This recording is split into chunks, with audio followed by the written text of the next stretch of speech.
for a little bit. You deserve to have like a clear That bumper. will give me another excuse to come over to your house and drink some of your whiskey. Yeah, they do. You- yeah. you don't Please need an do. I got too much scotch. I need somebody to help me drink the scotch. All right, it's done. Tristan, you're invited. Okay. Awesome. Okay, so Tristan. This is Tristan Hunter with McMenamins Hillsdale, and you're listening to the Brew Happy podcast. Cheers. All right, that works. Nice. That was good. Yeah. That's good, buddy. That was very good. All right, guys. Let's get ready to rock and roll. Brew Happy! We're the longest running beer podcast in the Pacific Northwest. Why wouldn't they be listening to us? So many different beers. I got you something really good and really delicious. Oh my God. You listen to the Brew Happy show, so do I. Do it. It's not about the beer. It's about the beer. Oh yeah, that's Brew Happy. That's right. You are listening to the Brew Happy Show weekly podcast. I'm the voice of beer, and thank you so much for tuning in. Wherever you happen to be listening, we are available wherever podcasts are found. And this week we are in Hillsdale, Southwest Portland, at a McMenamins location, and we are with Tristan Hunter, our special guest. And of course, with us we have Fat Josh. Tamave. And we got... Did you just say Tamave? Sorry, I couldn't help it. Oh my God, that's a throwback to last week's. That's an inside joke now. Two-part episode. God, was it last week? Was it 2 weeks ago? Yeah. Yeah, it was 2 weeks ago. It felt like just yesterday. I know. Well, it's because it took so long to edit. And of course, we have Portland's very own princess of plants, the Green Goddess Botanic. Hey, everybody. Yeah. That was cute. And then, of course, Tristan, thank you so much for joining us here this week. Good to be here. Yeah. So we're here at McMenamins Hillsdale, one of over 25 different McMenamins locations. Is that correct? I'm sure you guys are up to 30 by now. We sometimes lose track. And these locations span from Washington to Oregon. And one of the unique things about McMenamins is they like to, typically, not every single time. We'll talk about that in a moment. But they will take an old location and revitalize it, and it's just really, really cool. They've done this with some old schools like Kennedy School, the Chapel Pub over there in the Alberta district, and then Edgefield, which used to be a pork farm on the edge of town, has lots of concerts and awesome events. And if you've listened to the podcast for any length of time, you may have caught some of our previous episodes at some of the other locations. They range from hotels to wineries to breweries, but they are famous for a lot of their locally made beers, and it's just a really good spot. If you're ever coming to the Portland or even just Oregon and Washington abroad, you have to stop in a McMenamins location. They even have a passport to help you find your way. Awesome. Yeah. Guys, it's been really great. It's good to see you again, Josh. Thank you. It's good to be back. It's awesome. Yeah. It's I think we've all been doing a little bit of traveling lately. Yeah. You guys had fun. Where'd you guys go this week, Ben? Oh, well, it was a birthday extravaganza weekend for old Damien here. Happy birthday to you. Happy birthday. Happy birthday to you. Let's drink to this. Cheers. Thank you. Happy birthday, old man. Oh, yeah. Hey, did you say old man? No. Did what? Did I say that out loud? I am a young and vibrant Grandpa. 48. We're the same age, buddy. Yeah, going on 38. Thank you. Tristan, you're a baby. Aren't you like in your 20s still? No, I'm 31. I was born in 94. Oh, snap. Oh, 94. nice. Yeah. My God, I was already doing drugs in 94. Wow, I was about to graduate high school in 94. Yeah. Wow. Yep. Actually, I think this is right around the time I had my first beer. Fair. 94? Yeah. Oh, nice. This is about around then. It was a Michelob, I think. Or Miller Lite. I think it might have been Miller Lite. It was at a wedding that my parents dragged me to. And the bride's brother was kind of like a surrogate older brother. And he put me in charge of the keg. It was technically, it was also my first bartending job. So, yeah, thanks, Randy Perry, if you're out there. That's a cool dad. Thanks, brother. Cheers once again. Thank you. And there have been many bartending jobs since then, which is, kind of what brought me full circle here. I've even been a bartender for McMenamins as well, over at the 23rd Avenue Bottle Shop. Oh, that's right. Forgot about that. Tristan, what was your first beer ever? Do you remember? I said I wasn't not gonna throw any curveballs, but I guess I did. Hapster Rainier. Nothing wrong with that. Totally. Lost to time. Beer. Mine was Pacifico. I stole it from my dad. Okay. I think it was about 12. Yeah. Okay. I think a lot of people in this region, their first beer was a Rainier beer. So I think it's a pretty good beer comparatively. I can't find Olympia around here anymore, though. Oh no. Yeah, I need to find like where it's hiding at. That's really strange. Because that's my go-to, like that or Old German for like cheap Olympia, beer. you said? Yeah. Okay. Yeah. Old German is actually very good to use in a beer cheese sauce, by the way. Oh. Yeah. I used to buy Old German cases for $12 at Point Blank Okay. as an employee. Yeah. Wow. So the trick with doing a beer cheese sauce with Old German is you're going to use a brick of white cheese. You're going to use a half a brick of processed cheese, freshly ground coriander, a little bit of cream, and then about 3/4 of the Old German beer you're going to pour in there as you're stirring, and then you have to of course drink the first quarter. Yeah. It's duh.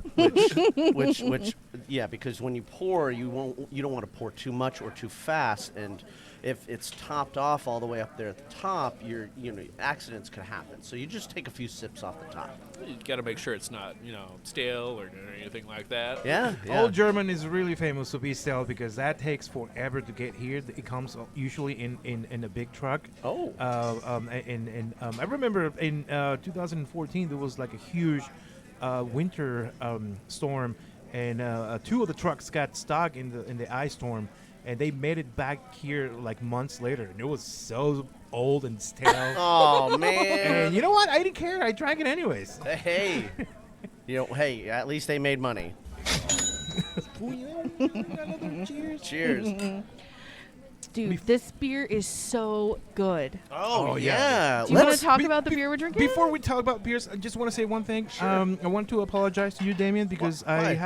I have a birthday present for you, and I came straight from my hiking today. I didn't have time to go home and change or anything. Aw. So I got you a present that I will give you next week, and I'm sorry, Aw. but I have something for you. So Honestly, you just gave us stuff at Jen and Jeremy's when you came back from your huge trip. Yeah. Oh yeah, I gave you some Belgian chocolate. And, Yeah, and I got my. my Eiffel Tower keychain. Eiffel Tower keychain. I love it. Yeah. We're gonna talk about gifts here in just a little bit. All right. Just before the break. Let's So- talk about beers. Yeah, our listeners, you can find out what Josh got for Damien for his birthday next week. Oh yeah. So, and so will I apparently. Okay, so Bronwyn, let's talk about your beer first because I think it's one that Tristan here made himself. Yep, I specifically wanted that because you mentioned about all the blueberries. Oh yes. I think Tristan could talk better about the beer than I could because I think he's also drinking it or almost needs a new beer. Look at that. Oh yeah, I'm drinking a little fast here. Well, it's so sessionable. It's so good. It's like sweet but not too sweet. Mm-hmm. It's honestly so good. Tell us about it. Just watch out. It is 6.5%. Get out! Yeah. It's okay, Damien. You got to try this. Oh really? Yeah, I think Josh needs to try it too. Go on, get up. I'm getting a pint right after this one. I wanted to talk about something. 6.5%. Oh my God. Yeah. That is gonna get me crunk. I'm gonna get a pint. Okay. I'm gonna get So a pint. it is the Goodberry blueberry oatmeal ale. It's pretty much what it says on the tin. It's a bunch of oats, a bunch of blueberry, a little tuber as a backbone, and I would have to double check what hops I used in Palisades. Yeah, that's what I used in it. Just nice and light. Over time, we've kind of noticed that when I first kegged it up, like the oats were a lot more forward on it. It was like a lot more kind of like bready kind of mouthfeel to it. But as it's aged a little bit, the blueberries have actually come out very nicely. My brewery manager came in here and we did like a taste test recently. He was actually pretty surprised at like, oh, this has actually gotten a lot better. Word. Yeah. It's so good. The color of it is so beautiful too. I'm holding it up to this candle. Oh, very lovely. It's so pretty. It's like slightly. It's slightly blue. Is it slightly tinted? Like slightly blue, or am I just noticing that? It's a little bit more purple. Purple. Have actually been messing around a few, or I guess 2 years now, of trying to make blue beer. Blue beer? Yes. Tell me about that. Can you please name it? It's Name it Eiffel 65. It's mostly using. I made one back in the day that was called Wizard's Mind Bomb. Okay. And if you haven't noticed, a lot of the names I use are from like fantasy. Like a lot of them are either D&D or RuneScape. Oh kinda yeah, thing. we're And behind that for Nerd. sure. Yeah. Nice, dude. I made the first lager I ever made was called Kobold's Kolsch, and unfortunately, I was using like German K yeast, and it came out super sulfury. Oh no. Yeah, it tasted good, but like the nose on it just smelled like a volcano kind of. And it's just like, hey, like kobolds, they're like mining spirits, and they're underground. Just run with it. Okay. What was the cause? The cause again of the? Was it the yeast or? I was like just starting off, so I don't think I did the lager yeast right. Oh, I see. Okay. And I think it was a bit rushed on it, so I didn't let it like really get all those sulfur compounds Don't out. rush on your coaches, my friend. Yeah. Coaches, it's actually Damien and myself favorite style. That's coaches. It's just our thing. Oh yeah. Yeah, Love coaches. So next time you do one, please let us know. Oh yeah. Will do. Definitely. We'll do.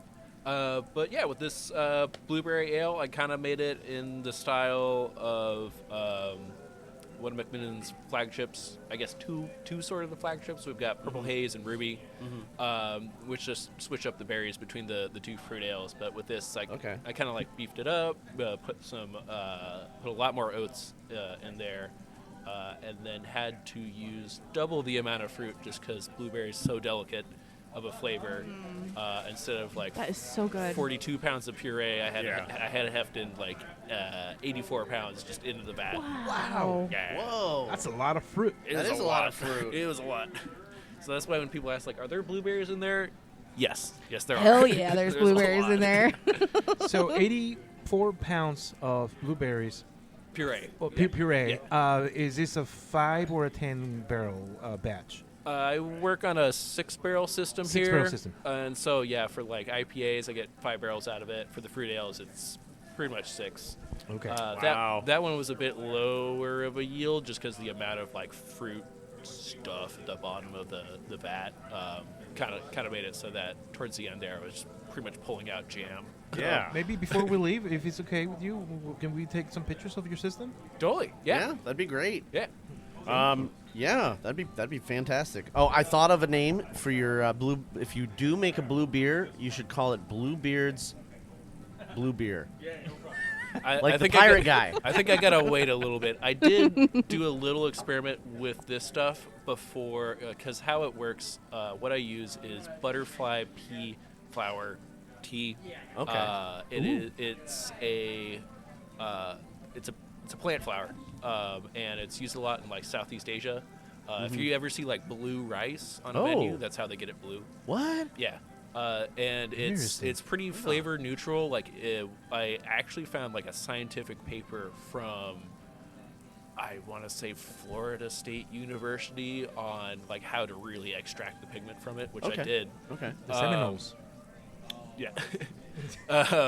I know sports. I was going to say something super snarky, like something educational came out of Florida, but fuck. No, they have a really good agricultural Yeah. program, I gotta say, and I'm going back to school for bioscience technician stuff, and it kind of catches my eye of like somewhere you could do like cell culture, agriculture kind of stuff, growing things in vats.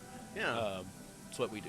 Yeah. Right on. But with the butterfly pea flower tea, it starts off blue if it's in a neutral or basic solution. It's like it's like the red cabbage kind of pigment that it changes color based on the pH. So I ran into a problem of we use forced carbonation here. So I steeped the beer in with the tea in it, and it turned a really lovely shade of blue. Okay. But when I carbonated it, that drives the pH lower. Right. And it turned more of like a blue, like not exactly purple. It's weird to say, but blue red, because it was doing this weird dichromic thing where like the outside of the pint glass would look blue, but then light shining through the center of it would look red, and it was this really weird effect. Interesting. That I was like, well, this isn't exactly what I wanted, but it's still cool. Right. It's like a mood ring in a beer. Yeah. Well, yeah, they use it too in like cocktails where it's like you have this extract, you squeeze a lemon in there, it turns pink. Poof! Yeah. It's magic. Yeah. Well, that sounds like Moody Rune would be a good name for that. Yeah, there you go. I'm still sticking with Eiffel 65. I feel like I'm blue. Oh, my God. Okay. I'm still sticking with Bluebeard's Blue Beer. I just want to add, listening to Tristan talk about beer when about 10 years ago when we met for the first time. I was washing dishes. He didn't know anything about beer, and now I'm listening to him being so nerdy about beer. This is amazing. Oh, wow. For people that doesn't know, Tristan and myself, we've been friends for about 15 years now, and we met at Lucky Labrador when he worked, and when I used to deliver beer for them, and that's when he started washing dishes at Lucky Labrador. And Oh, my God. Look at him talking about Oh, yeah. beer, like things I don't know about. I'm like, what? I paid my dues, yeah. Yeah, right on, man. Well, Josh, what do you got over there? Oh man, this is one of my favorite beers that McMenamins has. I think this is I don't know if all the locations have it, but I've seen it in several locations. It's the 1983 lager. Oh, yeah. I had it last time at Kennedy School. By the way, do you have any connections with Kennedy School? Do you know anybody down there? I have a complaint about Kennedy School. Uh-oh.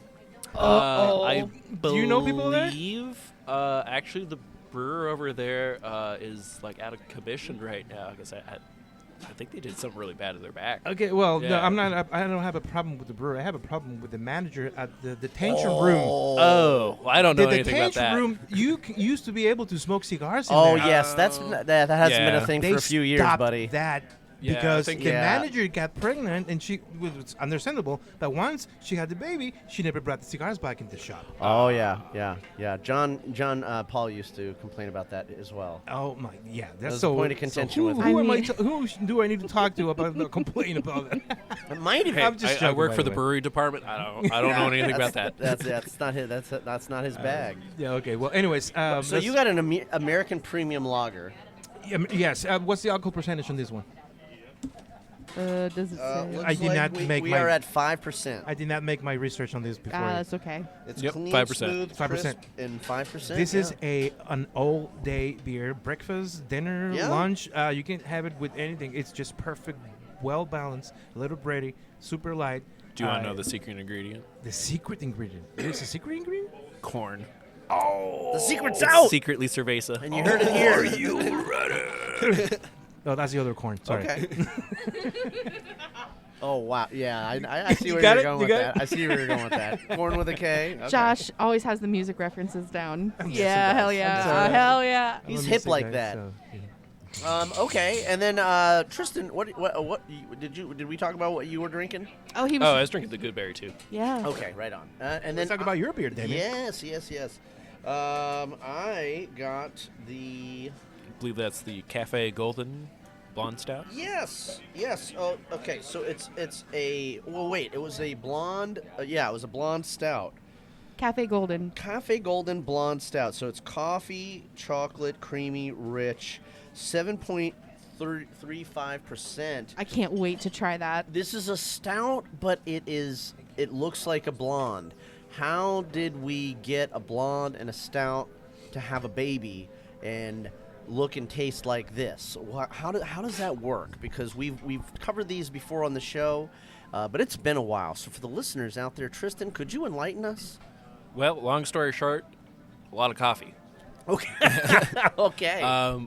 With the Blonde Stout, you don't use as many chocolate malts, or you don't use any black malts. Okay. Because that's going to give it this real like dark, inky kind of Right. So color to it. you don't use dark roasted Yeah. malts. Instead- even though it's a stout. Yes. Okay. You still have the same like base malt, whatever adjuncts you're putting in there. Okay. Like oats or like wheat or stuff like that. But to get those like dark roasty flavors, we use, at least the way I've done it. I made a blonde porter for the Brew Fest this year. That actually won the Brew Fest.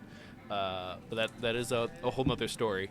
But He's got the trophy right here. yes, Oh, I see that. I got my name on the belt. Oh my God, we're gonna talk about that after the break. But with the blonde stouts or blonde porters, what you use instead is roast coffee to get those like dark notes to it and that like really rich taste and carameliness to it. And Yummy. yeah, you just ferment it like normal and throw some coffee in, and probably in the bright. For the one I was using, we actually got beans right out of the roasters over. I forget where they're at, but our own in-house roasters, and we like hot trucked them over, so they like got out of the roaster probably like an hour and a half later. They were in the vat. Oh my God! Wow. Yeah. Oh, that's amazing. Awesome, man. Yeah. Have you made any rye beer here? I want to, but no, I haven't gotten any rye in yet. Okay. Yeah. Okay. We'll get there. We'll get there. Working up. Can I try your golden stout? Yeah, please do. Yeah, yeah. Now, this is we've had. I mean, I kind of started out the day drinking beer, so I'm slowing down. I'm only gonna have one more beer after this, and it's definitely gonna be the blueberry, because I can't let you guys have all the fun with Tristan's beer here. But You were joking about the coffee, man. Like- Wow. yeah, It's roasty. It Yeah. feels like it's really malty, but the color is so Oh, yeah. clear. yeah. People really liked it. I gotta say, like for as like an uncommon of a style as it is, people like really like they didn't really shy away from it, and I think I actually kind of brought some people over to like trying darker beers. That's great. It's a gateway beer. Hey, there you go. I like that. Gateway beer. You know what? We can proast to that. Yes. Hell yeah. Yeah. Cheers. By the way, I got the blueberry now, so I'm gonna have my first sip. Ooh, I'm gonna have my first sip yay. now. Let's check it out. All right, pop that cherry, Josh, Dude. or blueberry. Oh. Yum. You got kicks for sale on this one? He's blushing. Yeah, I can do dock sales. But how is it over 6.5%? 6.6? A lot of oats. Sneaky. How? All the You oats. call that sneaky? It's the type of thing that you can chug, and you barely feel. Ah. It tastes so good. Okay. Well, we've tasted some pretty awesome beers today. Wow. we yes, actually- we have. We actually just drove in from Bend, Oregon. Today? Today. Yeah. Oh. So we woke up in Bend and we drove straight here. Oh, but cool. before that we had to stop and end my my whirlwind Bend tour at Monkless. Oh, I And, heard about those guys. Yeah. You got a shirt? I got a shirt, and yesterday I got a hoodie at UPP Liquids, Up Liquids, and got to. I don't know them. And so that's where Tanya Cornett and her 10-barrel Oh. R&D crew wound up, and they won a whole bunch of awards at Great American Beer Yeah, Festival. they won 5 awards. They kicked ass. Yeah, and so cool. we caught her coming right in the door with the big old trophy in her hand. She was like, "We just got off the plane," and They they literally just got they off the came plane. right to the brewery. Yeah. Got photos. We got an exclusive. It Yeah. was so great to talk to her. Yeah, and I had already gotten a hoodie. I decided, wow, this thing was just so cozy. I couldn't let it go. And It was a great spot. yeah, we started out at Good Life the day before, and then we did Up Liquids, and Oh, we went to Prost. we did the Proast. Is that owned by Dan too? Yeah. Remember we were wondering? and Yep. he- I okay. asked if they punched my card, so I got 4 new punches on my Proast card. Yes, but it's your first card, right? It's my first Okay. card. Technically, it's not my first Rookie. card. I just don't know what happened to my other cards. You can combine them if you find them. Yeah, at some point I will find them. I'm on card number 18, by the way. You're on card number 18. Damn. Okay. Each card is almost 50 beers. Do you have a plaque? You have a plaque. I do have a plaque on the wall. We talked about that. I have my own Stein. And then you're on your way to a I'm hoodie? on my way to. No, I already had the hoodie. You I have think the this hoodie? hoodie is like 3 or 4. What's the next one? The next one is my own stool. Oh, that's right. Okay, we My got to own get stool you a with my plaque stool. on the stool. The, Yep. Okay, so- the end goal is the Lederhosen. Okay, Well, that's 100 punches. 100. Oh my You'll God. be there Okay. one day. Yeah, Oh my yeah. So, God. so we got to do more shows at Prost. We do. Yeah. So but I got some beer swag, which I'm really really happy about. And The food at Up Liquids, I mean, truly. Okay, so we had been hearing about Up. fish So, tacos were great. so ever since Tanya Cornett and her team opened up Liquids in Bend, we've been reporting on it. We've been reading about it. Yeah. So excited to go and check it out. And finally, we were able to go. And not only was the beer fantastic, but the food was amazing. Oh my God. And the service was great. It was just overall such Yeah. a great experience. Yeah. And then seeing Tanya herself with the trophy, she just got off the plane from GABF. That woman is an inspiration. Truly. Yes, she is. Yeah. She's very talented. Yeah, I and- admire her. And you know what's really cool about her is she made a point to give credit to her team. I was like, oh, you're so awesome. I can't believe it, and blah blah blah. And she's like, well, I can't. She's like, it's not all me. My team is a really big part of our success. I'm glad you said that because I was just about to ask Tristan to know the names of our bartenders so we can give him some props. Oh, yeah. Oh yeah, we do. We usually cheer the bartenders we go to, so we need to know their names so we can just say it on and do a little ring bell. So what are their names? Okay. We got tending the bar tonight. We got Andy and Scott. Andy, Scott, and that's it? That's it. Andy and Yeah. Scott. Matt's on the grill over there. Yeah. Yeah. Andy, Cheers, Scott, guys. and Matt. Skeleton Crew Cheers to tonight. those guys. Thank Yeah. you. And There- actually, Scott used to be our bartender over at Pono. Yep. Oh yeah, he was Uh, super excited about seeing you guys. Yeah. So So it's I know great this- seeing him again. This is so funny. I thought there's an employee walking around that looks like Woody Harrelson, like identical. I'm like, what? I missed it. That wasn't Who Scott though. is that? It was an employee or a I customer? swear, I think it's an employee. I don't know. I don't. I don't Maybe think he anybody. was. He I was don't think standing. there's anybody here. he was just standing right here, looking up at the Oh, TV, it and I was was a like, customer. "Wait a Are you talking minute." about Matt? No, I don't think so. I don't know. I don't know his name. I think he's the guy sitting over at that booth back there. I think it's a customer, yeah. I think he was looking at the menu behind me. Oh. Well, if Woody Harrelson was here, we missed the opportunity to So- get a signature. Oh yeah, that's all right. I can live with that. I do love Woody Harrelson though. Josh, so I got this Monkless shirt, and the Up. What do you think of the shirt? Oh, it's awesome, dude. Yeah? The logo is really cool. Yeah. Yeah. Do you like the color? You brought me a shirt, didn't you? I did. I had to. Now I feel. Now I'm pissed. I didn't have the time to go home and It's get your present. okay. I thought it'd be cute if you and I were twinsies. Size small. Yes, extra, absolutely. extra small. Extra small. The petite size, of course, From Monkless. from Monkless. So you got a red shirt. Hell yeah. It says "Meet Your Maker." Oh yeah, and It's we'll, so cool. Thank you so much, man. yeah. I really appreciate this. Hold that up. Let me get a picture of All it. right. We'll throw it on the tubes of you or the grams of Insta. Yeah, so we ended our Bend trip at Monkless today, and we got a full 8 beer flight to Oh, yeah. try. Oh, yeah. And they had just released one of their special beers today. It sounds like you had a great birthday, dude. I mean, if we had been there one day prior, we wouldn't have gotten to try this really special beer that they just released Yeah. today. I did an Instagram post, so for you fans out there, just check that out on Brew Happy. It was a really interesting beer. It was unorthodox. It's a Unorthodox. Cascadian dark wit beer at Whoa. 6.8%, 62 6.8. IBUs. And the description was an unholy marriage between Belgian-style wit beer and a Cascadian dark ale. Midnight wheat and a special B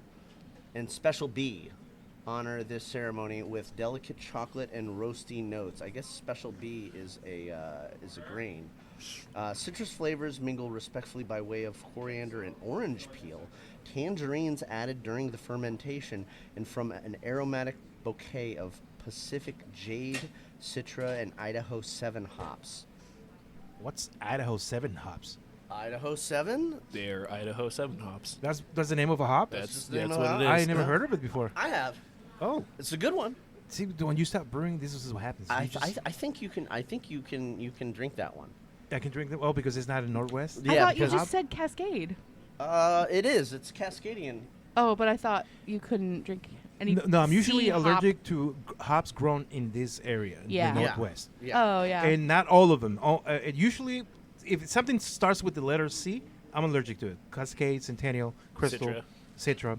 I love So, I love citrus too, man. And don't get me wrong, I can take a Benadryl and I'm fine. So Citra you might have to draw the line at Citra because it has Citra in here. Okay, that's fine. Dude, again, it's not gonna kill me. It's just I'm just gonna start doing this. I'm just gonna start scratching on my arm, okay. scratching on my leg, and then all of a sudden I got hives everywhere. That's it. I'm not gonna die from it. I'll drink it. It was a very impressive beer. Yeah, it was great. We had a flight of 8, and then the bartender hooked us up with an extra one. It was really, really good. So it was actually. I mean, all of Monkless's beers are over 5%. Yeah. I haven't seen a CDA on tap anywhere in a long time. I was going to ask, is that coming back? I've made one before, but it's making a return. It's a pretty rare style. It is a rare style. I like it though. It's just a. I mentioned this to a brewer. I can't remember who, and I say it's just like a black IPA, and he got so nerdy and me like, no, it's not. So for those beer fans of you out there that really enjoy Belgians, you have to stop by Monkless out in Bend, or at your local bottle shop. You can get a hold of at least a handful of these. But this is my recommended flight that I did. The Reverie, which was a Pils, that was a Belgian Pils. The Schepelkopfigen, the Restitution, the Capitulation, the Peppercorn Imperial Wit, and then the Unorthodox that we just talked about. There's something called the fucking new guy, the FNG. That's me. That's funny. That's funny, Scott. And then it says when the new guy makes an accident, we name the beer after him. This is a balanced toffee caramel. That with one was notes my of favorite. clove. That was so good. Yeah, so that was really good. And then the Poor Pitiful Poor pitiful me. Poor Pitiful Me, which was also really good. And that had cherries in it. That was a Belgian quad. So Monkless. I ended it with a Belgian quad. And that was a 10% beer, by the way. Freaking percent. And each little taster was like 9.8, 8.6. Crazy. Like, we were freaking. Yeah.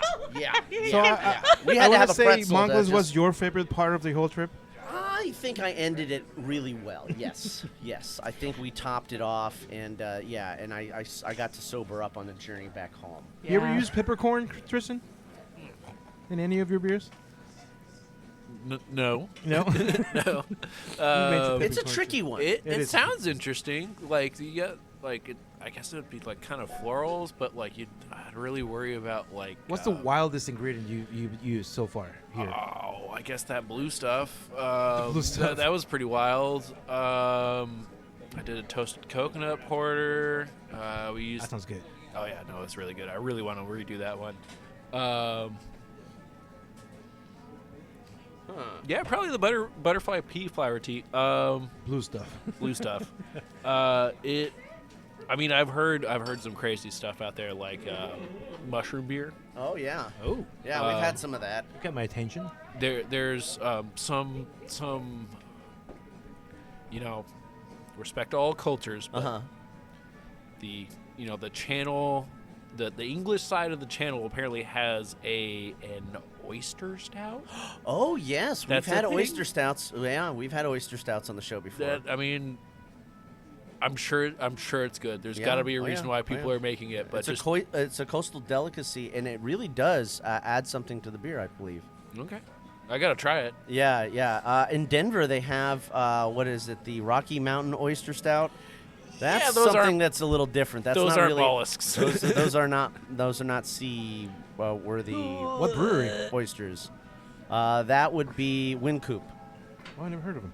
Yeah, that's the name. The mayor, the former mayor of Denver, started a brewery. And, Oh, that's yeah, freaking cool, dude. Mayor went to That's it. awesome. Speaking of the funky beers, we had a stop at Funky Fauna. Oh, Funky Fauna. We got to talk a little bit about What the that. hell is that? Yeah, so they had, well, I can tell you they got great taste and Kind of plants, according to Bronwyn. Yeah, well, it's kind of like, I feel like I remember seeing that they're quite experimental. They lot had of they had sours. quite a few farmhouse and sour beers, saisons as well.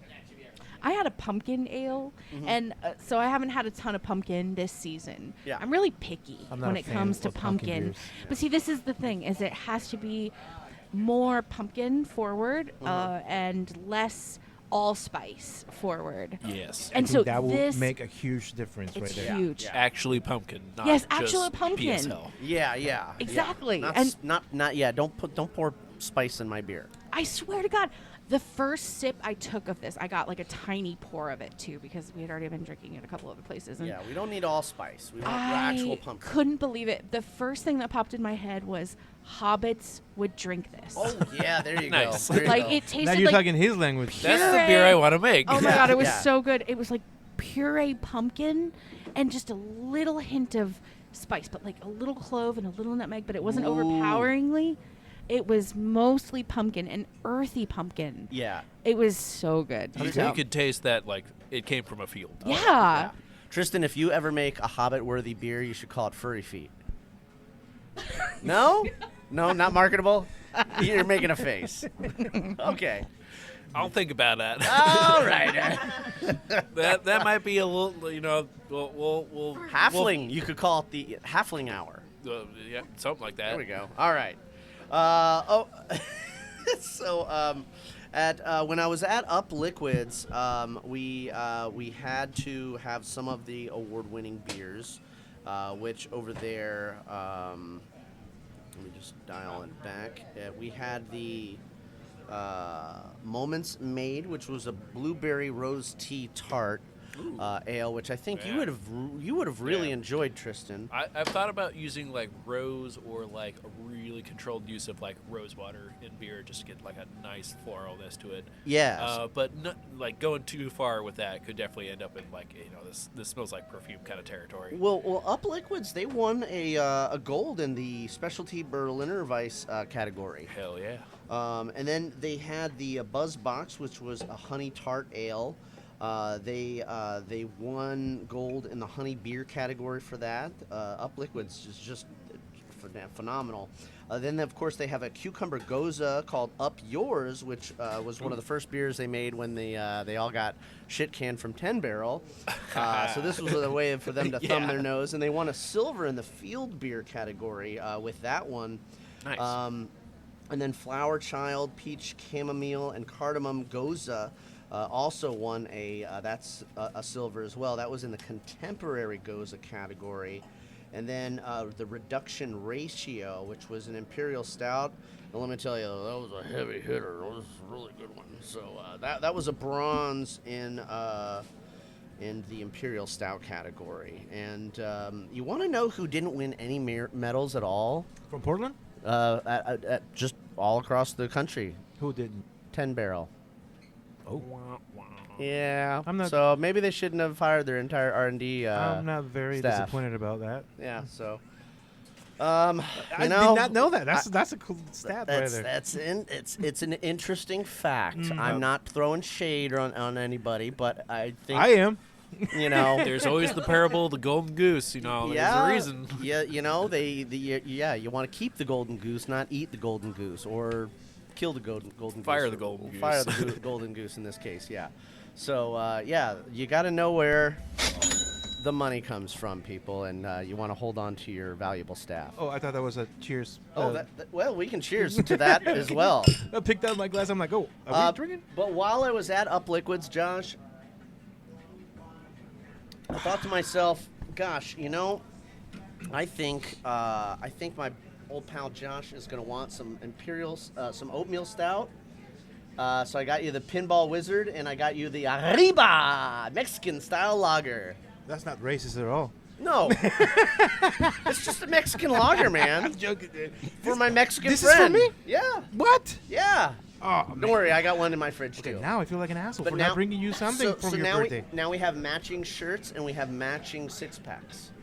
We're twinsies. Okay, all right. So I need to up my game. Okay, I Yeah. get it. I get it. Thank you. Thank you Yeah. so much. Yeah, This is no super problem. cool. Yeah. Oh, I'm happy Well, we to- thought since you hadn't tried them, because we had been talking about how we had never tried the Up beer liquids, before. yeah. Okay, so And it's like Up- 3 and 3, or 3 and 3, yes. okay. So Up stands for Uniting People and Places. Yes. Oh, Yeah. Yeah, they have a really great event center. Yeah. Yeah, honestly, it's a great spot. Yeah. I can't wait to go back. Um, Damien had fish tacos. I did. It And was I had delicious. like a taco salad. Uh-huh. And I think, actually, I'm pretty sure I had the Mexican lager. It's true. We had the award-winning flight as well. The 5 beers that won the medals at GABF. Mm-hmm. Gosh, they were all so good. But she does a lot of sour beers, which aren't necessarily my favorite. always my But favorite. I mean, you know, Wow, they but won they a lot were of medals. really, really good. as I we went to just talked Belgium about. just to visit a sour beer brewery. Ah. Specifically for just Dang. one brewery. That's the whole reason I went to Belgium. Yeah. So Cantillon, you know that. Absolutely. Yeah, Tristan, what's your take on Belgians? Oh, I like them. Yeah. I do like them. You think McMenamins will let you make one? I'm sure I made a saison back Yeah, there all right, somewhere. all right. Yeah, I mean it's like a farmhouse. I do gotta say, just like personally, I don't know what it is, but I'll drink myself silly on saisons, Belgian stuff like that. Yeah. There's just something like the next day where it's like the hangover. I don't know if it's It just is me. a little different. It's like I feel like very mummified. It's not very just you. dehydrated. It's not just you. Maybe Okay. you're allergic to the Belgian yeast. Yeah. Yeah, it's not that allergic, but yeah, I definitely have noticed that. And, maybe just getting older. Yeah. I'm You're old man at 32. 31. This guy. 31, This sorry, guy. 31. Well, yeah. I mean, when you get into your 30s, you can't handle alcohol the same way you did in your 20s. Yeah, no, You're- definitely you're- the hangover is the Yeah. real You thing. know? Yeah, your Yeah. metabolism begins to change and things start to slow down. I have to consciously drink water. Oh yeah, yes, yes. Beer which- and then water which and we then have, beer. which we have on the table alongside of our beers. And my glass is getting a little empty, and it's getting time for me to go to break so I can have one of these blueberry beers you guys are guzzling down over here, because I don't want you to have all the fun. All right, well, let's take a break. Yeah, I think it's time to remind our listeners that they can get a hold of the Brew Happy Show everywhere podcasts are found. Thank you so much. If you want to help support the show, you can get a hold of us on patreon.com/brewhappy. And we are available on all of the social media under Brew Happy or the Brew Happy Show. And we love hearing from you guys. We love hearing from our folks out there in the Brewniverse. Please let us know what you're drinking, where you're drinking it, and what it is about that brew that makes you so happy. If you want to help support the show, check us out on Patreon. And for as little as $1, you can help us pay our bar tab. At the $5 level, we participate with you a little bit more, invite you to our Thanksgiving show that we do at Vault 41 every year. Actually, that's coming up. We got to talk to those guys. Did you just say 41? Sorry, Vault 31. Yeah. You're Thank getting you. your vaults confused because of I- how much Fallout you play. I was looking at the number 4 on the menu there, and then and then at the $25 level, you can hear about our friends in the commercial atmosphere, like Lazy Days Brewing, and their wonderful 3 locations. They have great food and great fries, and they have even better beer. So when you guys get off work, we need you to know that you can have yourself a lazy day any day of the week at Lazy Days Brewing. And I think it's time for us to listen to a little bit of music and words from our friends in the industry as we take a moment to appreciate some more beers. And we'll be right back. Tamale. You are too much. I love it.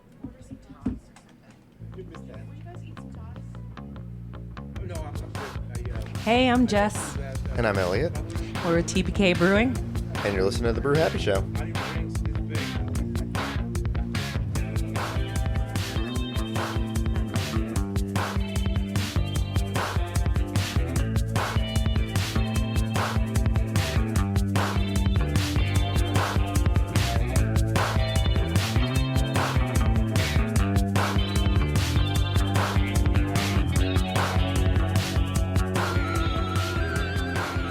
This is Tristan Hunter with McMenamins Hillsdale, and you're listening to the Brew Happy podcast.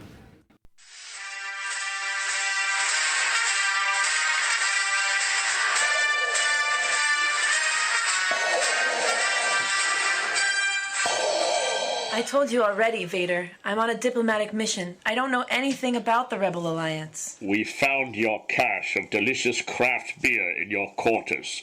I must know where in the universe you obtained such goods. What? You want my beer? Well, it's not like I got it in a galaxy far, far away. Where? I must know the location. Southeast Portland, Oregon, 31st and Division. They have over 1,200 bottles to choose from. We've heard of this place. They have Blickman technology. What? They can fill their growlers from the bottom up? Yes, Vader. With individual bottle fills, you can customize your own six-pack. How is their bottle selection? Is it cold?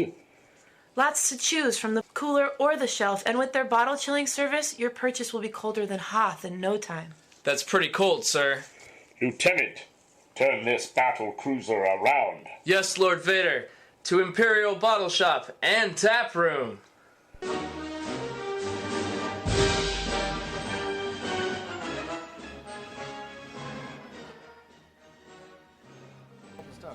Oh, yeah. Perfect. Thank you, sir. It's not about the beer. It's about the beer. You can't get so crazy about beer that it becomes obsessive. The second part is about the beer. It means it's about the beer culture. It's about the camaraderie that comes with the first beer. It's not about the beer you're drinking. It's about how you drink it, where you drink it. It's a cultural thing. It can't be a singular event. I mean, they have a word for singular events, and they're not fun.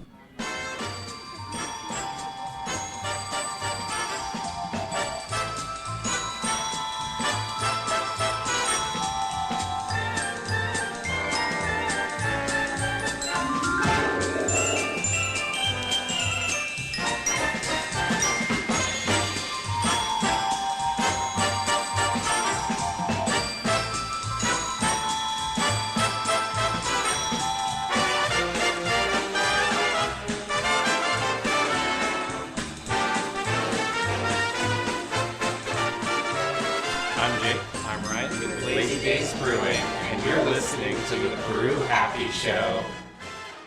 All right. Yes, we are back, and we are enjoying a wonderful time here at McMenamins in Hillsdale.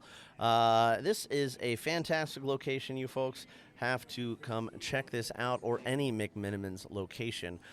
They are one of the most wonderful breweries. It's actually a chain of breweries. They have all kinds of breweries in a lot of these locations, and they do different one-offs. They do seasonals, and then of course they have your time-honored favorites, like my personal favorite, the Terminator Stout.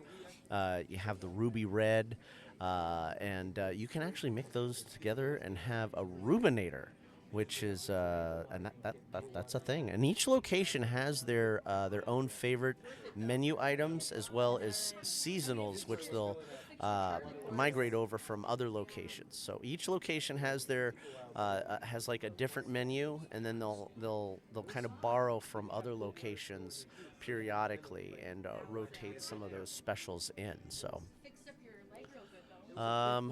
yeah. Oh, sorry. Josh, did you say you went on a hike? I did go on a hike today to Bagby Hot Springs. Oh. In the mountain. Dude, you ever been there?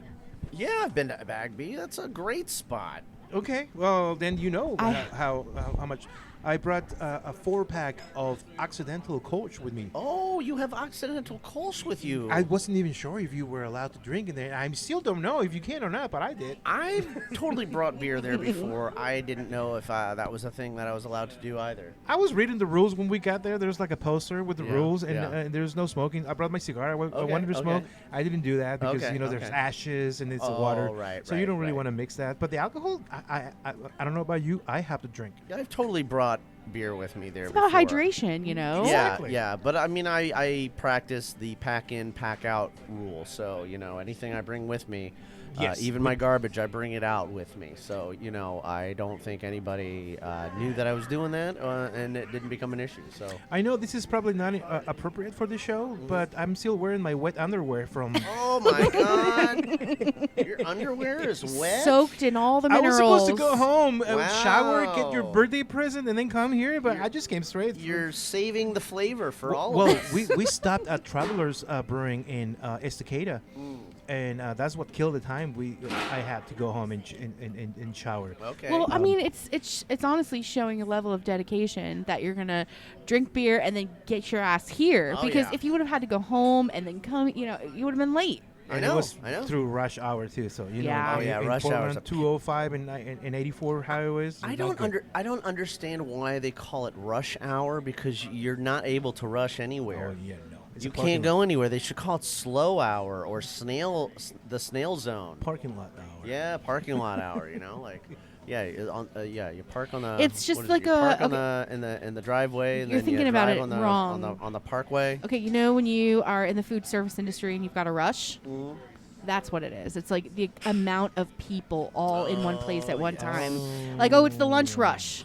No, it's the rush for. Yeah, but anybody that's actually worked in the service industry knows you are turning and burning tables, and things are going in and out of the kitchen like you would not believe. So It feels like rushing around to Yeah. serve.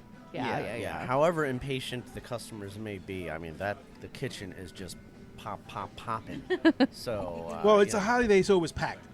Yeah. And Okay. and we forgot it was a holiday, and we showed up, and it was almost no parking, and we did get lucky because we only waited 45 minutes for a pool to get in, and when other people had to wait like 2 or 3 hours. Okay. So we got very, very lucky.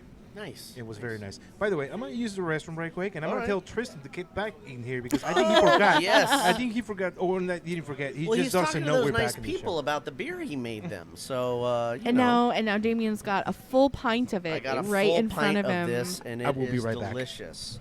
So I've got notes of nummy nums, nummy nummy blueberries in my tummy. I was just delivered a big plate of tots. You Those got are a my big nummy plate of nums. Cajun tots. Yay! Oh wow! It's like tradition for me. Every Yeah. time I go to a McMenamins, I have to get Cajun tots. Yeah. 100% of the time. It's JP's music. Oh yeah, I don't have my finger hit the board. Oh. I'm waiting for him to show up here randomly. Oh, you'd think. He shows up at the best times, He does like to bomb the show lately. Yeah, It's great. and so we were at Beer Mongers on your actual birthday. And he showed up Yeah, there. and he and Sue showed up. It Yeah. was so great. This past week, that was awesome. Yeah. So Tristan, you got a big belt next to you. Tell us about this this handsome-looking belt. Did you wrestle a man for that? Did you do a pile driver or give him the people's elbow? How did you get this big, thick belt you have? Does it fit? Yes, it Okay. does. Okay. I haven't worn it while brewing yet. Okay. I do definitely want to do that. Ooh. So this is we have at McMenamins like an internal brew fest where it's like all the brewers get together. Yeah. It's in February Yes. usually. We during the pandemic we had to switch stuff around a little bit, and then That's there's been some inclement weather sometimes. It's been a little icy sometimes. And what is this event called? It is the Hillsdale Brew Fest, the Battle for the Belt. Mm-hmm. How many brewers are involved in there? We are actually aware of this. All of them? All of the McMenamins brewers? Well, all the breweries. So, like, some breweries do, like, Edgefield gets one entry. CPR used to have 2 brewers there. Although it's just Brady there now. For those that doesn't know, CPR is Cornelius Pass Road. Cornelius Yes, Pass Road. yes. Yes. I'm a little jealous of their setup there because their brewery is in like the middle of the garden, and Brady has stories of like a red-tailed hawk flying in the brewery. Isn't that where Jen Kent used to work? That's Thompson. Thompson. That's right. Yes. That's right. But yeah, all I've gotten around here is just crows and pigeons. Wow. Okay. Well. But so it is a ranked choice brew fest. We have it over the course of, I think the voting is just one day, but then the Brewfest itself goes out for like 2 or 3 days. Yeah. It is, there's a ballot box, which is actually that's right above you with the Brew King on it. That's very colorful. Okay, we need to take a picture of that before we go. Oh yeah. And so the brewers are there, and they're like, in years past, like they're like shaking hands, not kissing babies, but like saying like, hey, vote for my beer and stuff like that. As long as they're not shaking babies and kissing hands, kissing hands, yeah, that'd be weird. But it's by the people, and so it's the people's choice. Yes, at the end of the day, like the ballot box is like taken up, they gather up votes. And it's like, for if you're on a ballot and you get picked for their first choice, that's 3 points. Second is 2 points. Third choice is 1 point. That's you, listener. You make the decision. Yes. We duke it out. Pretty much let the beer. Well, I try to. Wait. You duke it out? Through the beer. Oh, yes. okay. Yes. So there's no there's no pile drivers or people's elbow involved. No, it is out in the parking lot, but there's no fighting. Okay. Dang it. I mean, I guess if you really want little less action. A little Irish, you know. Yeah. Is this fight public or private? Yeah, there you go. And this year, the brew for me was actually a blonde coffee. It was originally supposed to be a stout. Was it like the one I just had? Pretty close, yes. Okay, pretty close. And for that brew, we had it where it was like we're going to put a little cold brew into it, fresh roasted beans. We finished it off with some creme de cacao for like a more chocolatiness to it. Okay. It was really good. It kind of tastes like liquid tiramisu. Right. But during that brew, my water heater died. Oh no! In the middle of the sparge. Oh. So snap. when people ask me, it's like, hey, can you recreate this? Because it actually turned out really good. Okay. In the moment, I was absolutely panicking because I have no hot water, and I was like, sometimes things get away from you. Yeah. Sometimes, that happens. I don't think Hillsdale is haunted, but there's definitely a lot of gremlins here. I think that and that's actually very appropriate for an October episode. Because there are a lot of haunted McMenamins locations. Oh, yeah. No, Edgefield, so many ghosts there. So, yeah. Oh, yeah. Oh, yeah. Totally. Here, I don't know, maybe a lot of people think Kennedy School is haunted because it's got some of the artwork. There's this one artwork where all the children are playing in the playground, but all the children have the exact same face. And it kind of looks a little eerie. So Lionel Henn, our artist, he passed away, I think a few years ago, so he's not with us. But he actually did that Last Supper kind of thing behind you there. Oh, wow. And I gotta the big say, mural? Yes, I've noticed one thing about this painting. Working here, there's a bunch of little bottles in front of all these characters, and all of them are labeled non-toxic or plant potion or herbal elixir, except for the one that's in front of the Black Rabbit, which is red and has a skull and crossbones on it. Weird. I don't know what this means, but it's something I've noticed. And it's a Black Rabbit. Yeah. That you guys took a picture of that too? This is really cool. Wow. Yeah, I don't know what he meant by that, but like it's one thing, like, a slow day looking at the painting, I noticed it's like, oh yeah, non-toxic. Why is that one poisoned? Yeah, I know. That is strange. Anyway. And the Black Rabbit is at the head of the table. Yes. So Black Rabbit is our red table wine kind of thing. It's like our red blend. It was named after some ghostly apparition of a rabbit at Edgefield that they saw. I remember this. Yeah. This was covered on one of our past episodes. Yeah. Okay. Yeah, we did an episode at Edgefield, and we were talking about the ghosts. We usually do. We used to do McMenamins for a Halloween episode all the time, and then there was that one year we did McMenamins like once a month at the Crystal Annex. Ballroom. Oh yeah, the Annex. The Annex. Oh, that's cool. Yeah, that was a lot of fun. The mezzanine bar. Our Sky Lounge. The Sky Lounge. Yes, we love the Sky Lounges. Yeah, we had a good time that year. Yeah. So okay. So yeah, the rabbit is spooky.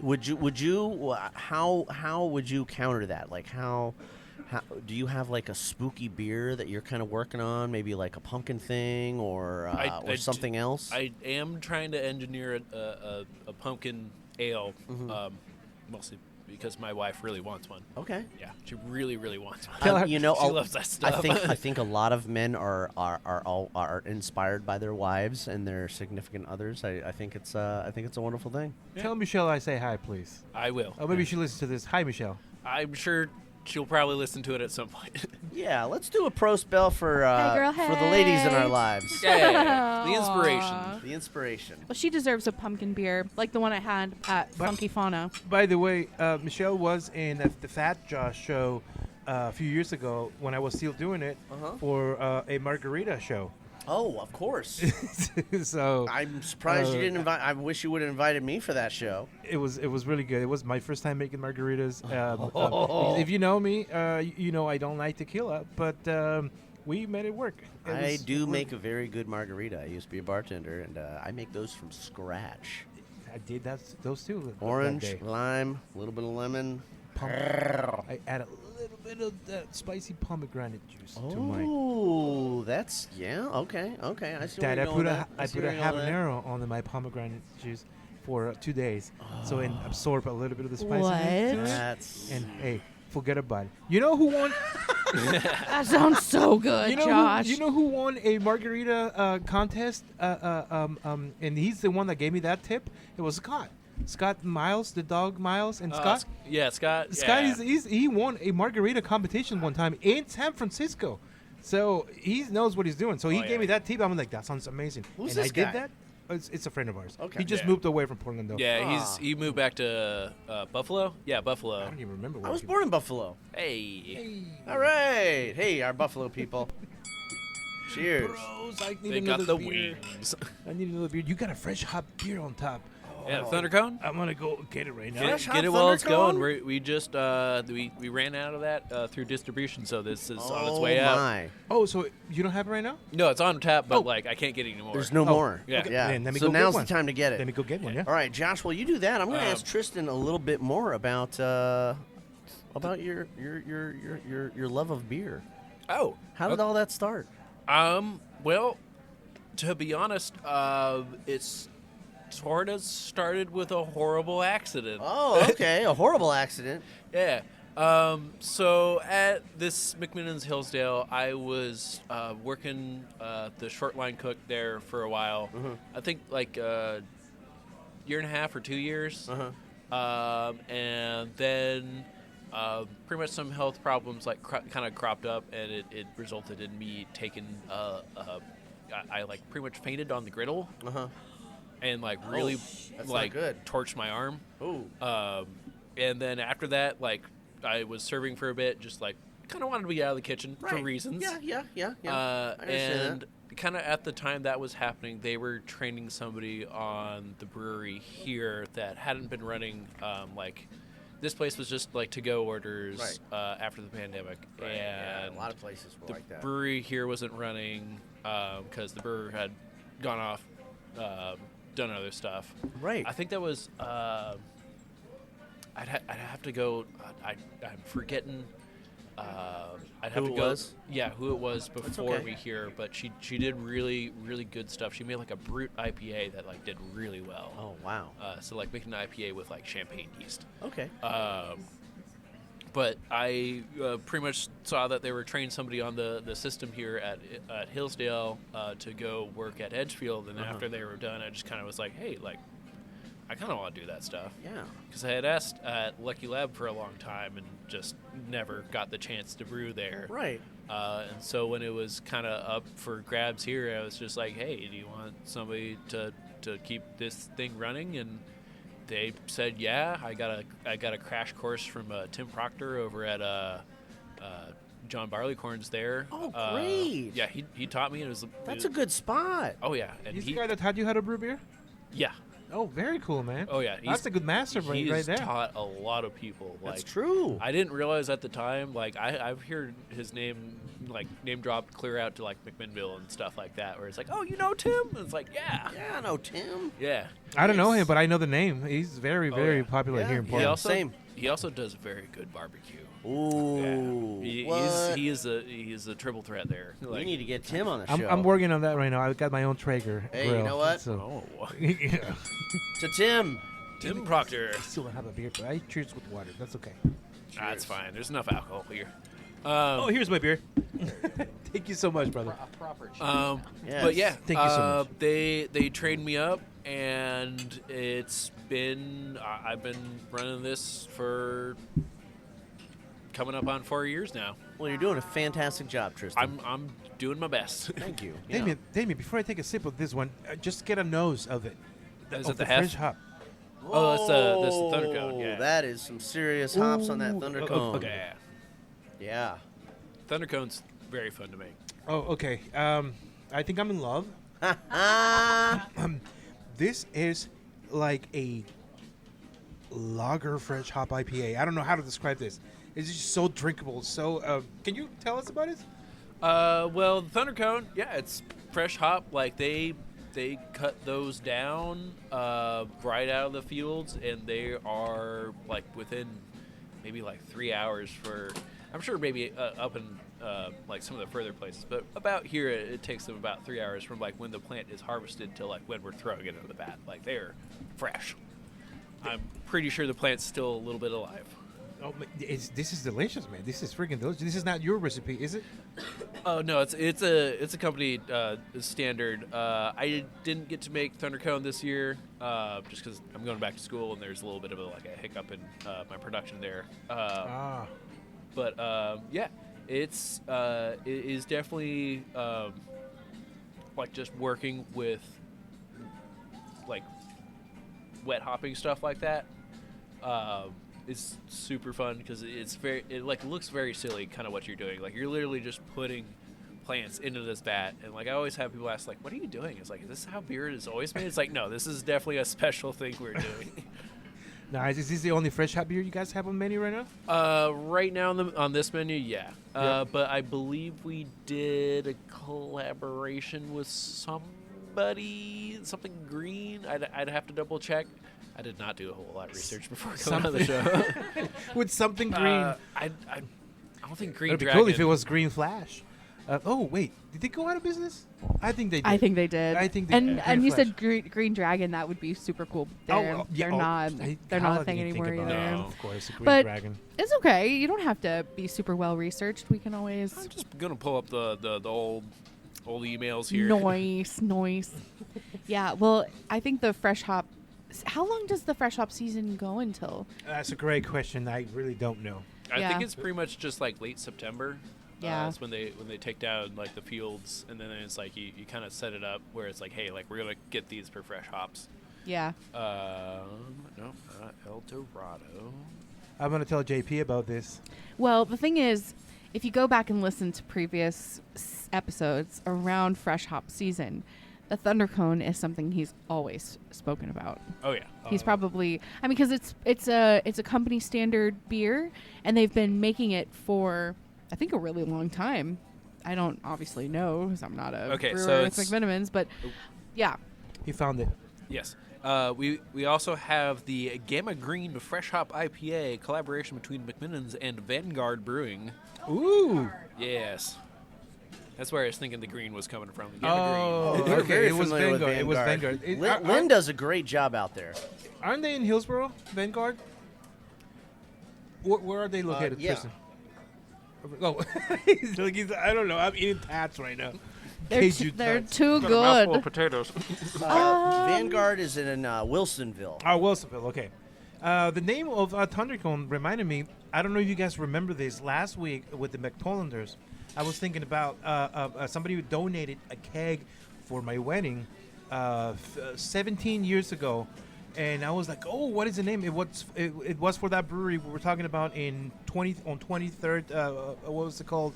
the one that went out of business. That was there for the name of the beer. You recognize the name? Was it the Abbey or no. You recognize? You'll remember when they hated the name of the beer. Oh, okay. The Cinder Cone. Remember that one? Oh yeah. What was the name of the brewery? Who had the Cinder Cone? Wasn't it Bridgeport? No. It was a brewery on 20 on Northwest, close to where Function is now.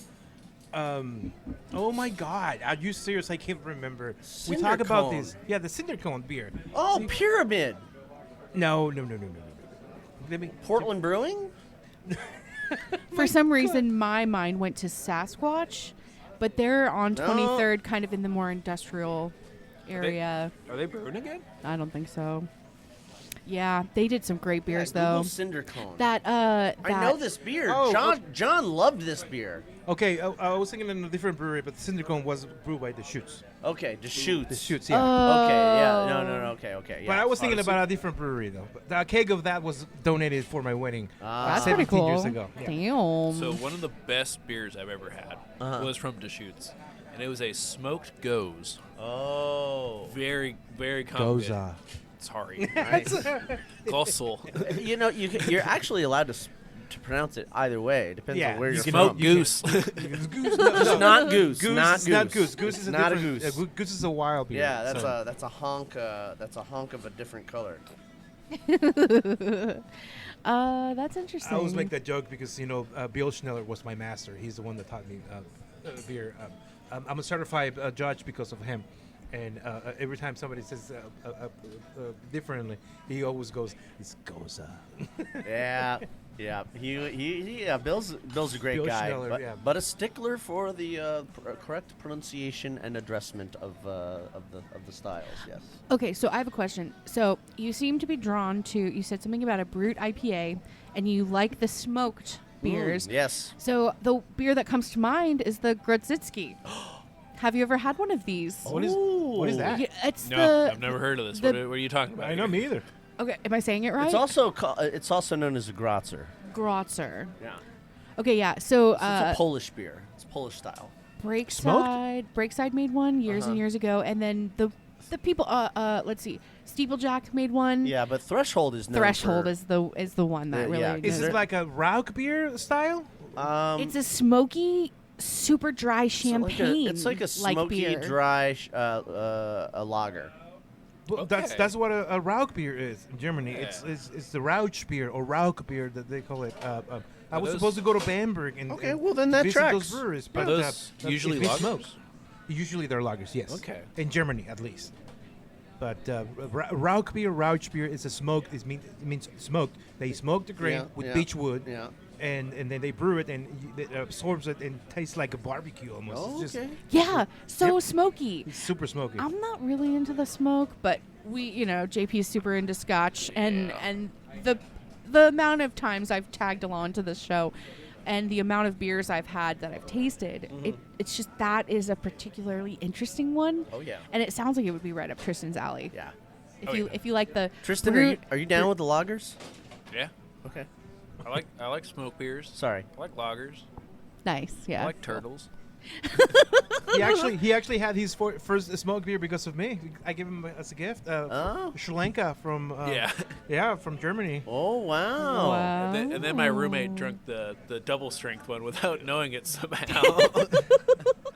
So Tristan, tell us a little bit about brewing here at the Hillsdale location. What kind of brew system are you working with? Well, it's a 6-barrel system. 6? Yes. That's unusual. And usually they go in like 5s and 10s. No, actually, the popular is 7. I've heard a lot about 7s. Okay, yeah, I have heard of 7s. I mean, it is labeled as a 6-barrel system. It produces like about 200 gallons of beer. Okay. That's what I get into like the fermenter. That's and respectable. You put other stuff in there. Yeah. 100 gallons. That's breakfast. Yeah. So Hillsdale was actually the first brew pub in Oregon. What? Yeah. Okay, that's know? good information. Okay, that's good information. Can you please repeat what you just said? Yeah, it was the first brew pub in Oregon. The McMenamins brothers they lobbied with the Widmer Bros to get the law changed where you could serve food and brew beer in the same place. Okay, right on. This place we're sitting on right now. Yeah, they've got the brew sheet for the first Hammerhead over on the wall there. That's great history. Yeah. OMG. Yeah, no, this place is like this helps set up like the rest of the brew pub industry. That's amazing. And so they used to pretty much grind grain over at the barley mill, which has, you can see it in the painting there. Above my head? All the way over towards the left. Oh, the Last Supper painting, yeah. That contraption behind that kind of Alice in Wonderland looking lady there. Okay, at the other end of the table. That was originally, I believe, used to grind cat litter back in the day. What? Yeah. But then they modified it to obviously they grind washed grain. it. I hope, yeah. But they fire it up for the Barley Mill Brew every year, which is this very interesting ritual that they do where we design a beer and then we take it over to the Barley Mill. They start up that contraption over there, which is very old-timey. A lot of belts and wheels and exposed gears. Oh, my goodness. Definitely don't wear a tie around it. If you're wearing a tie, make sure it's a clip-on. Yeah, and pull your hair back. Oh, yeah. Oh, yeah. They don't make them like they used to. Oh, they definitely don't make them like this anymore. It always trips out the power breaker because it's so old-timey. It just draws that much power. Oh, my God, wow. And we make a day of just like, I'm burning the beer. Everybody else is having a pretty good time out in the patio. But yeah, we pretty much make a beer to commemorate like just the start of like the company pretty much. Wow. That's amazing. But yeah, they would grind the grist over at the barley mill and then truck it over to Hillsdale here to brew it, like mash it in and boil it and all that stuff.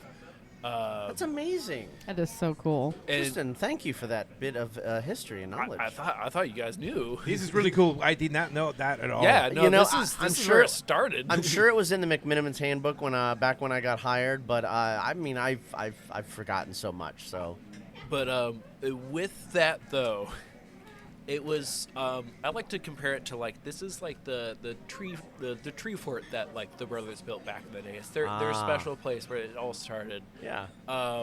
In that, it's a little weird back there. Oh. With the ghosts and everything. So it's no, the gremlins. The ghosts are not a problem. The ghosts are cool. They're fine. Gremlins. The gremlins. Yeah. Well, you're not supposed to feed them after midnight. There is there's some weird things. Okay. So the first weird thing, this is going to sound super weird, super esoteric. Okay. There is a quarter that is underneath my bright, like one of the legs on my bright tank. Okay. It don't remove it. Okay. Because then things start, going off the rails, going haywire. What? The quarter is not attached to the floor. It's just loose. It's just and wedged you just underneath just leave it there. Yeah, I just leave it there. I took it out one time. Things started going very, very wrong. I got superstitions like that a lot. Okay. Oh yeah, totally. Oh yeah. I don't move it. It's just there. I make sure it's like peeking out a little bit. What if you took it out and put a different quarter there? I haven't tried that. Don't try that. No. Don't even. Don't fix what ain't. Yeah. Or the first brewer took that quarter out of his pocket and he put it there. And what if you upgraded the quarter? Like, what if it was like a gold dollar? Like a Sacagawea kind of thing. Like, there. I don't know. Yeah. So, like, what if you upgrade it? You offer it. You offer it to the beer gods of this location, and then you make like the best beer of your whole career. See, I don't know if it's an offering or if it's keeping something contained. I think it's just keeping the tank level. Maybe that too.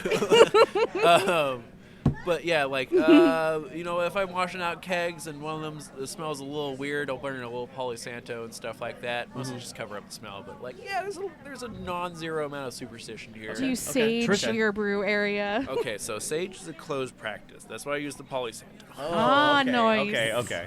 Tristan, leave that quarter be. Oh yeah, that quarter doesn't let move. it go anywhere. Just leave it if there. I ever see it like starting to kind of like get out from underneath that leg, I just get a very gentle push. Nudge that back under there. Okay. But yeah, it's a little strange here because how the building is set up.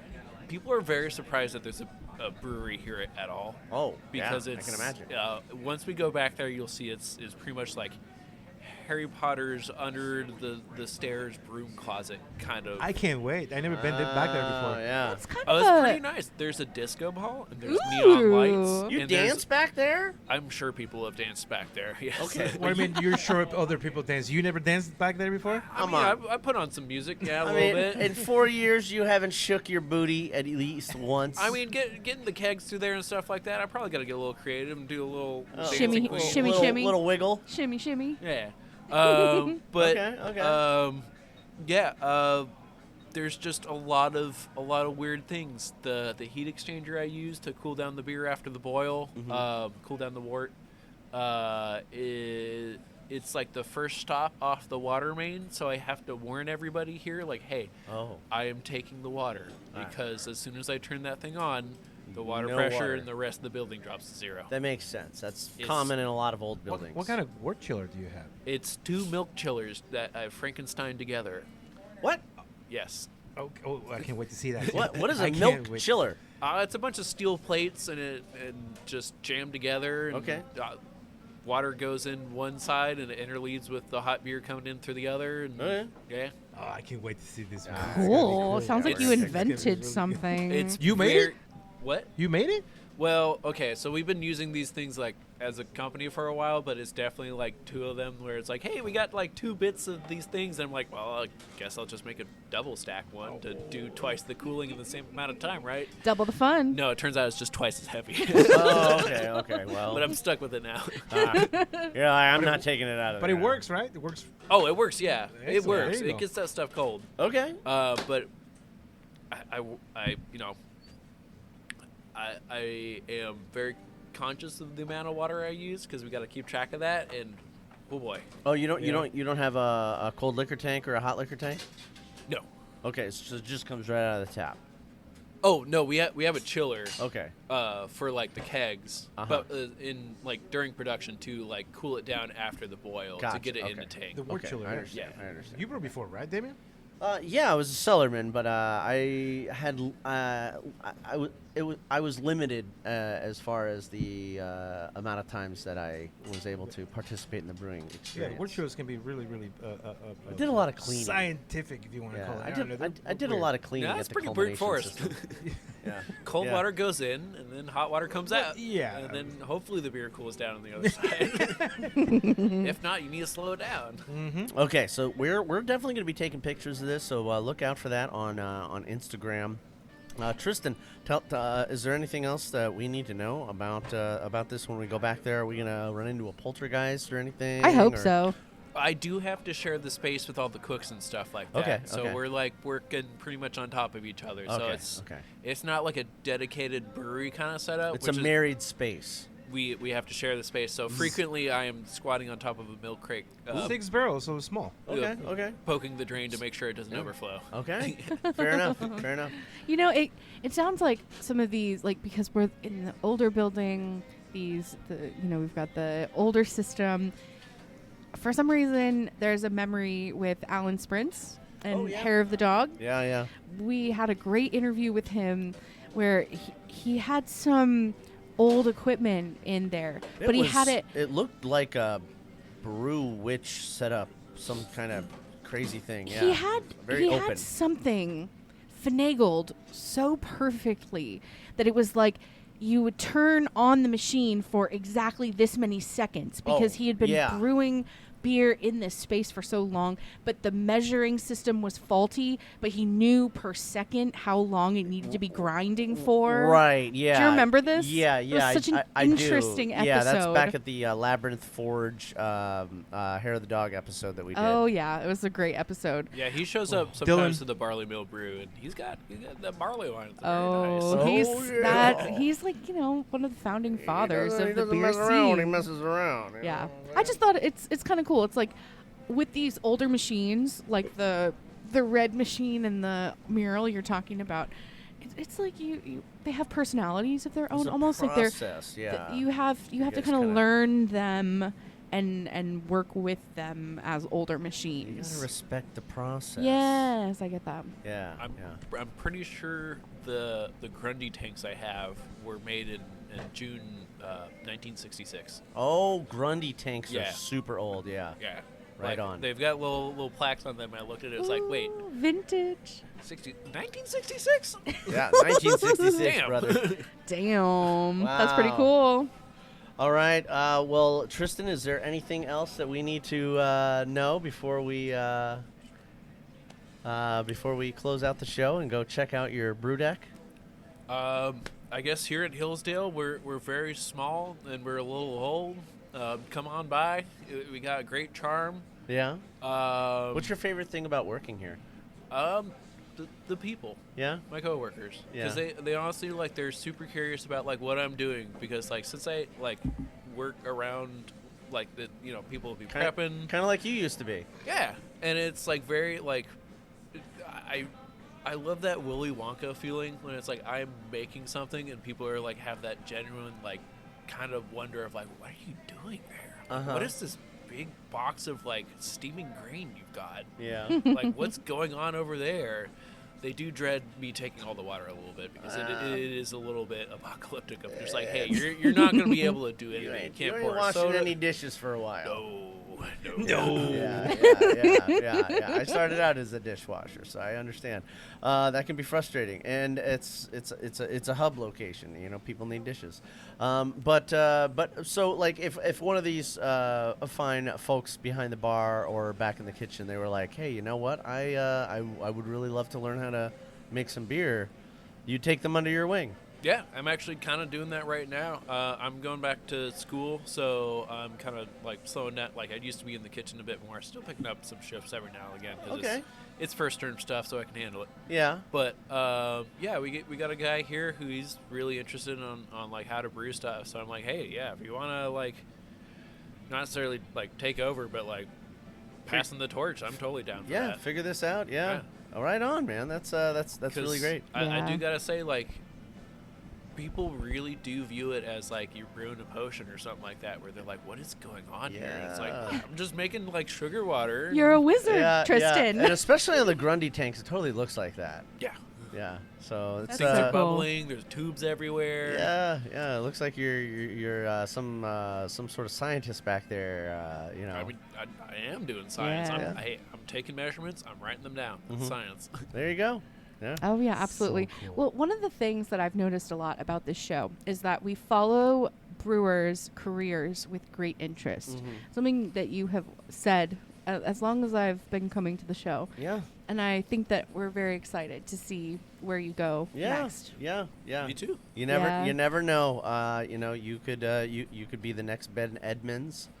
You could be, the next Alex Gannam. The next Whitney Burnside. Or Tanya Cornett. Yeah, literally. Any of these powerhouse brewers, Yeah. Natalie Baldwin, Madeline McCarthy, people we've been following since the very beginning. Uh-huh. And we get them on the show and we hear about their career changes and going to school and opportunities. So and then congratulations. And those people wind up teaching others as well. Oh yeah. And that's part of the legacy of brewing beer, and that's one of the things I think that makes this industry so great. I mean, it is one of the oldest jobs out there. Yeah, absolutely. Fermenting stuff. Yeah. I would like to add 3 things before we go. I got 3 things to say. Sure. They're going to be really quickly. The first one. Of course. To Tristan. I've known you for 15 years. And I've seen what you become. And right now, I admire you, brother. Hey, I admire you knew me when I was washing dishes. You were watching this. I child. admire you. What you become. You are a dude. Seriously, I admire you. And I wish you the best from now on. And please keep in touch so we know what you're doing. Oh yeah. The second point, it's I score a really cool guest for us. Oh, very soon. What? Really? What's going on? We are having Dan Munch brewer for Widmer soon. Oh, Dan Munch from Widmer? Yes. Get He's out. brewing for Widmer right now. It's back. Actually, he got let go when the transition happened. Okay. He got let go, and he just got rehired back again. He's brewing for Widmer again. Oh, that's excellent. Right He told on. me so many things last night. I hung out with him last night. so many things that I just want to say right now, but they're kind of like secret. I'm not allowed to say it. We'll but save it for the fans. there are really cool freaking things happening. Oh my gosh! Yeah, we'll lock in. Honestly, ask him about like the push that like the Whitmer Bros and the McMenamins Bros like made for changing, getting brew pubs set up. We're gonna get on the show, so we have like a million questions for him. So. Yeah, and that's very interesting. Yeah, we've actually gotten into that in the past on the show, so I'd love to do a refresher on that story. Beautiful. And the last thing, the third and last thing, before we go, I would like to say, Tamave. Well, just go ahead, honey. Please. I was just going to say, if you have no idea what tamave means, go back to the episode with Jen and Jeremy. Wait, he's not just saying tamale? No, it's not tamale. It's tamave. It's spelled T-M-A-V-E. That's what I thought they were saying. Okay. I think it's A-E-V. It's actually, I was checking in a beer on Untap, the beer app. I was checking in a beer, and the description, it says tamave. And I was like, what the hell that means? It just means dark beer. Nice. Yeah. But I must be spelling it wrong. I couldn't find it. I might have misspelled it wrong. I don't know. Maybe we were drinking whiskey on that episode, so every 5 minutes somebody would just go to the microphone and says tamave. Tamave. And that was an inside joke. It's a hilarious episode. Yeah, seriously. It's a hilarious episode. So go back a couple episodes and make it through the 1 or 2 parts of the McCollanders episode. Longest Brew Happy Show podcast episode ever. Yeah, well over 2 hours, and we went into an overpour. So for you Patreon listeners, there's a little bit more inebriated fun for you guys as well. So. We love to give our Patreon listeners a little behind the scenes for how the show is done, and a little extra fun from our get-togethers and our pub time. So awesome! Yeah, just real quick before we close out, I do want to let you listeners know the Canby Beer Library is celebrating its first anniversary. Oregon breweries and cideries win 29 medals at the 2025 Great American Beer Festival. So be sure to check that out. We'll be talking about that more in the future episodes. And then Gigantic Brewing celebrates Halloween with a Scream and Shout Ball. So go to their website to check out more about that. Oregon City Brewing's... oh, sorry. I already talked about the Canby Beer Library. And then Portland Cocktail Week is opening as well. So check out some of their mixology magic. You can read more about that from our old friend Carrie Finsand on brewpublic.com. As always, beer fans, I thank you so much for listening. I don't just like you, I love you, and I want to have a beer with you. And Tristan Hunter, thank you so much for sharing your experience and your story here from McMenamins Hillsdale Pub. Bronwyn? Cheers. Josh? Yeah, buddy. All right. As always, beer fans, keep brewing. But until next week, brew happy right here at Hillsdale Pub, McMenamins. Cheers. Prost.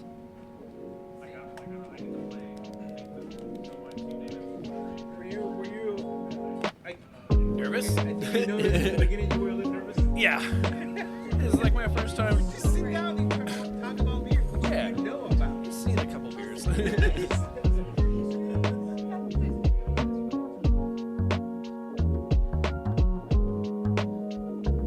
This production is brought to you by Brew Happy Media, the ultimate brewers media resource. For more information, go to thebrewhappyshow.com and brewhappypodcast.com. Follow us on Twitter, Facebook, and YouTube at Brew Happy.